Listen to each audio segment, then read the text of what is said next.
Nama aku Sahab, bapakku Haji Ripin, ku tukang masak gulai kabung ya. Anakku 4, cucuku 8. Alamatku tinggal di Kampung Dul, di RT 06. Kebunku jalan Kecamatan Pangkalan Baru.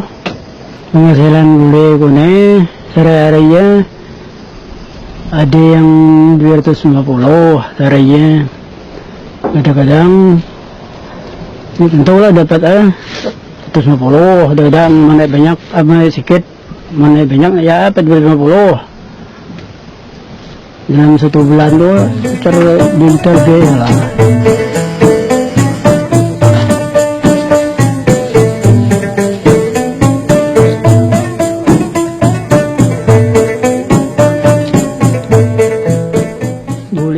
Jual dalam sebungkus ada yang 10, 25.000 satu terus, ada yang 5 keping 12.500.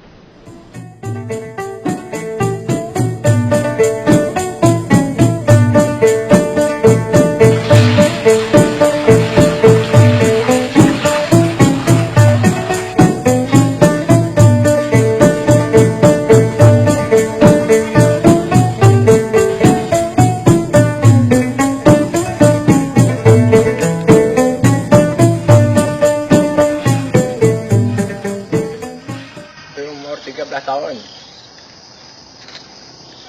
terus sampai sekarang umur 56 tahun.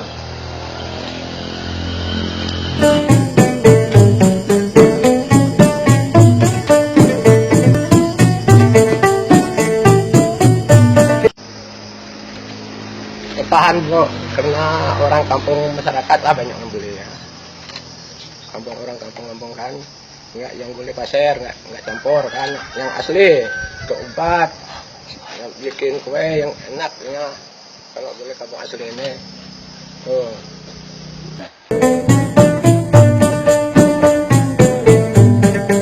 Makanya itu bantoran aja usubi lah, cuma dia usubi yang kenaikan.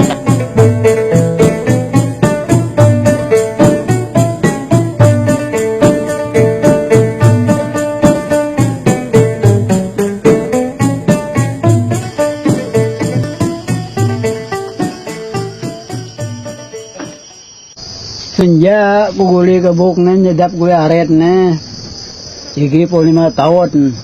Jadi beduli pemerintah iku sampai sekarang umur cucuku lah anak anak cucuku lah 8 orang kali anak pada 4 kali 8 orang cucuku. Dan sampai sekarang belum ada pernah pemerintah peduli iku tukang masak gulai aret daripada kita gawe timah along kita nanam karet, nanam coklat, nanam ubi soal timah pelbangki kita lubang lagi lah lubang lagi pelbangki kita gara-gara timah jadi setelah jalan kita kalau kita mau ke kebun kita hilang lah timahnya, jangan gue timah lagi. Kita mungkin usaha lain, kita menanam karet, nanam sahak, nanam ubi. Dan kita mendapat minta bantu dari pemerintah, modal kita kebun. Saya sudah menekuni perkebunan sudah hampir 7 tahun dengan komoditi kelapa sawit. Alhamdulillah sekarang sudah panen. Rencananya akan mengembangkan pohon aren juga. Setelah kita pelajari, nilai ekonomis daripada aren ini sangat tinggi sekali. Kita sudah lihat contoh masyarakat yang hanya menanam 2-10 pohon aja sudah mendapatkan penghasilan yang sangat signifikan. Nah, jadi kita berpikir bagaimana kalau aren itu sendiri kita kembangkan dengan prioritas atau skala perkebunan. Dalam artian 1 per hektarnya kita bisa tanam rapi mungkin sampai 200-an pohon. Gambaran analisanya begini. 1 pohon aren itu bisa dipanen usia 7 tahun. Kalau 1 pohon itu asumsinya dia bisa dapat neranya 10 sampai 30 liter. Nah, kalau kita asumsikan sendiri, kita ambil minimal saja 10 liter per hari per pohon dengan skala panen 50% sajalah. Dari 200 kita ambil 100 pohon saja yang panen. Nah, itu kalau kita jadikan gula merah 10 liter itu bisa dapat sekitar 1,2 sampai 1,5 kilo. Jadi kalau kita kalikan 100 berarti kan sekitar 120 kilo sampai 150 kilo lah per hari. Jadi kalau dengan harga sekarang, kalau di pasaran itu gula asli itu sudah sampai 25 sampai 28 ribu. Kalau kita ambil angka setengahnya saja 15 ribu, 15 per ribu per kilo, berarti kan hampir 2 jutaan lebih per hari. Nah, jadi kalau kita kali sebulan kan dengan 2 juta kali mungkin 30 hari kan 60-an juta. Itu jauh di atas sawit yang hanya, tapi yang paling utamanya itu pemanfaatannya dari buah sama air niranya. Kalau buah sekarang untuk komoditi ya makanan lah, kayak bulan Ramadan kan kita sering itu kolang-kaling, terus diambil bikin manisan juga. Nah, terus yang nira kita bikin gula merah. Kedepannya itu untuk bioetanol. Nah, sebenarnya ini adalah pengganti sumber energi yang paling bagus karena kandungannya juga cukup banyak. Jadi 1 perbandingan 1:10 ya, 10 liter bisa jadikan 1 liter bioetanol. Dalam artian nanti bisa menggantikan premium dan minyak tanah. Jadi 1 pohon per hari kita bisa dapat 1 liter bahan bakar bioetanol. Nah, jadi kalau memang dikembangkan luar biasa sekali. Cuma untuk prospek awalnya kita lebih cenderung ke gula merah. Itu semuanya bisa dimanfaatkan dan nilai ekonomisnya sangat tinggi sekali. Kalau untuk lingkungan sangat bagus sekali, terutama di Bangka ya. Itu kan banyak lahan-lahan kritis. Nah, sebenarnya ini bisa kita tanamnya aren. Karena sifat aren ini selain perakarannya kuat dan jauh, dia juga kan menyimpan air. Jadi 1 pohon aren itu bisa menyimpan sampai 200 liter air ya. Jadi pada saat musim kemarau baru dikeluarkan. Untuk daerah-daerah bekas-bekas tambang, daerah gundul, perbukitan, itu sangat potensi. Jadi biarpun kita tidak ambil manfaat secara ekonomisnya, sebenarnya untuk penghijauan itu sangat bagus sekali.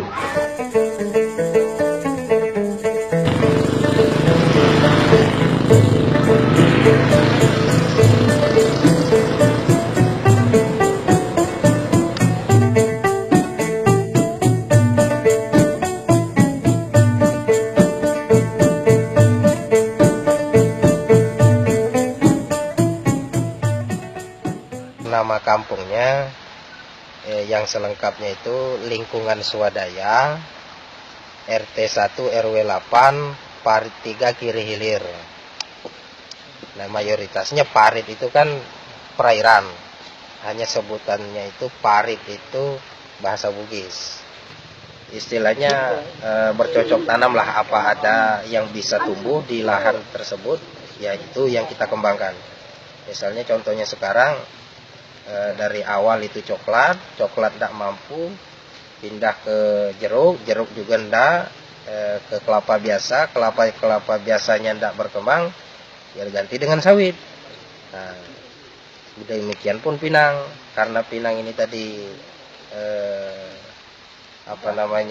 pemasarannya kemarin itu putus-putus. Nah, sekarang sudah mulai meningkat, mulai dikembangkan lagi sama masyarakat.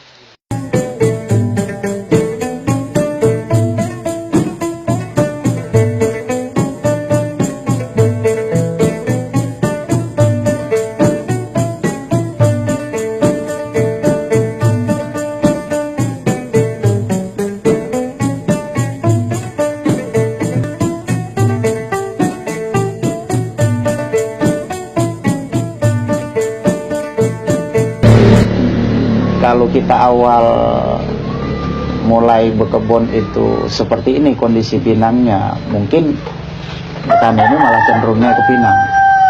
Karena pinang ini biaya produksinya lebih rendah, kemudian perawatannya lebih ringan, dan risikonya lain-lain juga lebih kurang dibanding sawit.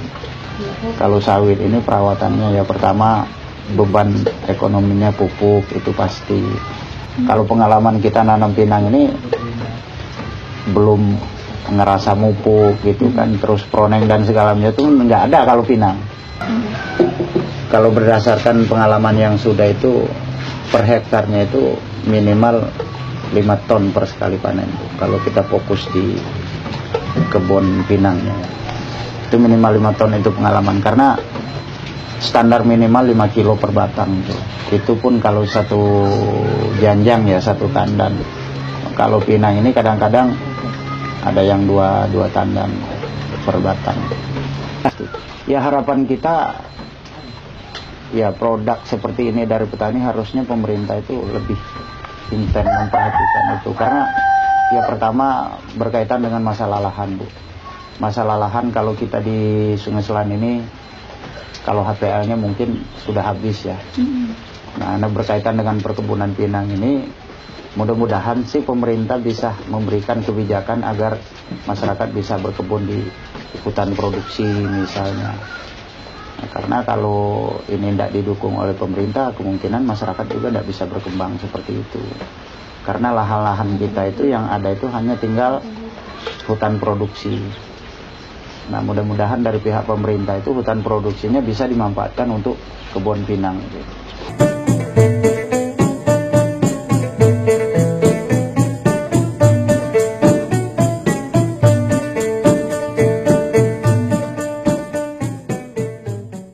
Pertama kita beli bibit itu masih basah, harus kita dijemur agak 2 minggu udah kering, udah dikeringkan baru kita rendam 1 hari 1 malam.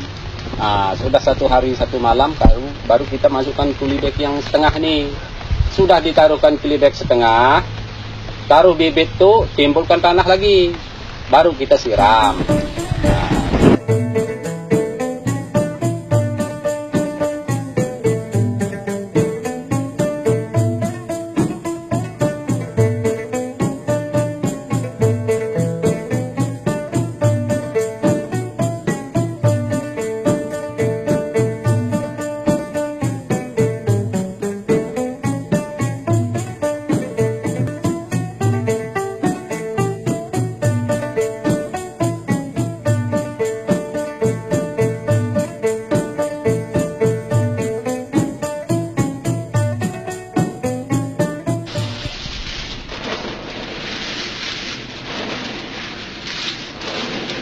Saya kira untuk nilai ekonominya pinang ini sangat bagus, soalnya setiap bulan tuh naik terus harganya gitu, Bu.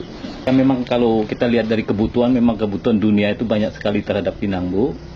Dan di samping itu memang pinang itu untuk komoditas ekspor ke luar negeri. Gitu.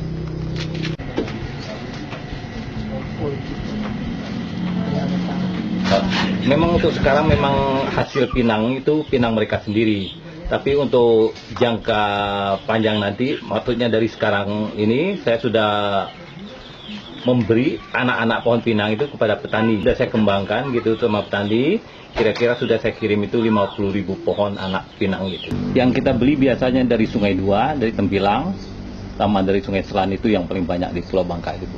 Kalau himbauan saya, mereka harus mengembangkan pinang gitu.